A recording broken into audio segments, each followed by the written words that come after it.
नमस्कार मित्रों। तैयारी के क्रम में आज हम अध्ययन करेंगे भारतीय स्वतंत्रता संग्राम से जुड़े हुए कुछ महत्वपूर्ण प्रश्नों का। मित्रों, इस पर 2 भाग पहले ही अपलोड हो चुके हैं जिनका लिंक नीचे डिस्क्रिप्शन में है, आप वहां से उन्हें भी देख सकते हैं। तो इस वीडियो में हमने लगभग 20 प्रश्नों को सम्मिलित किया है और आज का वीडियो थोड़ा सा अलग है। आज बोर्ड की अपेक्षा सीधे स्क्रीन पर आपको प्रश्न दिखेंगे क्योंकि बोर्ड पर लाइटिंग की समस्या रहती थी। तो आइए आज के इस वीडियो की शुरुआत करते हैं। हमारा पहला प्रश्न है कि व्यक्तिगत सत्याग्रह आंदोलन कब और कहाँ प्रारंभ हुआ। तो जो व्यक्तिगत सत्याग्रह आंदोलन था वो महात्मा गांधी जी द्वारा 17 अक्टूबर 1940 को पावनार में प्रारंभ हुआ। 17 अक्टूबर 1940 को पावनार में प्रारंभ हुआ। उसके बाद जो हमारा दूसरा प्रश्न है वो ये है कि व्यक्तिगत सत्याग्रह आंदोलन के प्रथम सत्याग्रही कौन थे। व्यक्तिगत सत्याग्रही आंदोलन के प्रथम सत्याग्रही थे विनोबा भावे जी। उसके बाद हमारा तीसरा प्रश्न जो है वो ये है कि व्यक्तिगत सत्याग्रह आंदोलन के द्वितीय सत्याग्रही कौन थे। तो उसका उत्तर होगा पंडित जवाहरलाल नेहरू जी। पंडित जवाहरलाल नेहरू जी व्यक्तिगत सत्याग्रह आंदोलन के द्वितीय सत्याग्रही थे। अब हम बढ़ते हैं अपने चौथे प्रश्न की ओर। मित्रों, ये सभी प्रश्न बहुत इंपॉर्टेंट हैं। आप लोग चैनल को सब्सक्राइब करके बेल आइकन दबा दें ताकि आगे भी आप तक सामान्य ज्ञान से जुड़े वीडियोस पहुंचते रहें।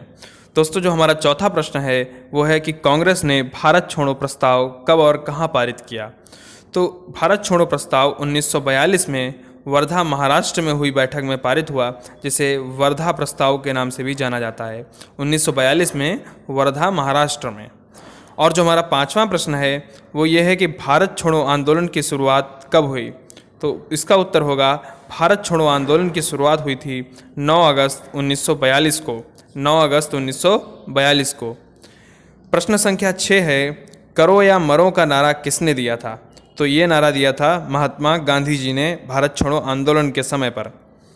उसके बाद जो हमारा प्रश्न संख्या 7 है वो इस प्रकार से है कि ऑपरेशन जीरो आवर क्या था। तो मित्रों, भारत छोड़ो आंदोलन जब शुरू हुआ तो उस सुबह 9 अगस्त 1942 को गांधी जी और कांग्रेस के महत्वपूर्ण नेताओं जैसे कि पंडित जवाहरलाल नेहरू, सरोजिनी नायडू जी, सभी को गिरफ्तार कर लिया गया था और अलग अलग जगह पर उन्हें नज़रबंद कर दिया गया था। तो इसको कहते हैं ऑपरेशन जीरो आवर। उसके बाद जो हमारा 8वां प्रश्न है वो इस प्रकार से है कि आज़ाद हिंद फौज की महिला ब्रिगेड का क्या नाम था। तो मित्रों, जो आज़ाद हिंद फौज की महिला ब्रिगेड थी उसका नाम था लक्ष्मीबाई ब्रिगेड। उसके बाद हमारा 9वां प्रश्न है कि शहीद और स्वराज द्वीप किन्हें कहा गया। तो मित्रों, जब सुभाष चंद्र बोस जी ने अंडमान और निकोबार द्वीप समूह पर कब्जा कर लिया था आज़ाद हिंद फौज के माध्यम से, तो वहाँ के अंडमान और निकोबार द्वीप जो थे उन्हीं का नाम उन्होंने रखा था शहीद और स्वराज द्वीप। तो इससे जुड़े प्रश्न पूछे जा सकते हैं, आप लोग ध्यान रखेंगे इसको भी। और जो हमारा 10वां प्रश्न है वो ये है कि कैबिनेट मिशन के अध्यक्ष कौन थे, जिसको हम लोग क्रिप्स मिशन भी कहते हैं। तो कैबिनेट मिशन के अध्यक्ष थे sir Stafford Cripps. Stafford Cripps, जिसके कारण इन्हें क्रिप्स मिशन के नाम से भी इस मिशन को जाना जाता है। और इसके जो 2 अन्य सदस्य थे वो थे पैथिक लॉरेंस और एवी अलेक्जेंडर, और जो अध्यक्ष थे वो थे स्टेफोर्ड क्रिप्स। उसके बाद हमारा 11वां प्रश्न है कि भारतीय स्वाधीनता विधेयक पर ब्रिटिश सम्राट ने कब हस्ताक्षर किए। भारतीय स्वतंत्रता विधेयक पर ब्रिटिश सम्राट, जो कि उस समय का सम्राट था, उसने हस्ताक्षर किए थे 18 जुलाई 1947 को। 18 जुलाई 1947 को, यानी कि 15 अगस्त से लगभग 1 महीना पहले ही ब्रिटिश सम्राट ने भारतीय स्वतंत्रता विधेयक पर हस्ताक्षर कर दिए थे। उसके बाद जो हमारा अगला प्रश्न है वो इस प्रकार से है कि भारतीय स्वतंत्रता के समय, जब भारत को स्वतंत्रता मिली उस समय ब्रिटेन का सम्राट कौन था।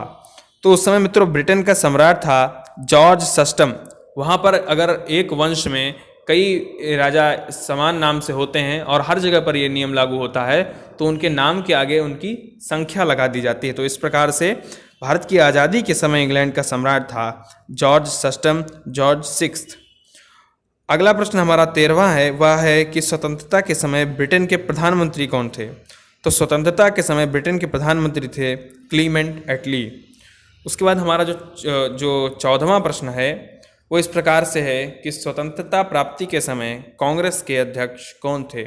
तो यानी जब देश स्वतंत्र हुआ उस समय कांग्रेस पार्टी की अध्यक्षता कौन कर रहे थे? तो उस समय अध्यक्ष थे जेबी कृपलानी जी, जेबी कृपलानी जी।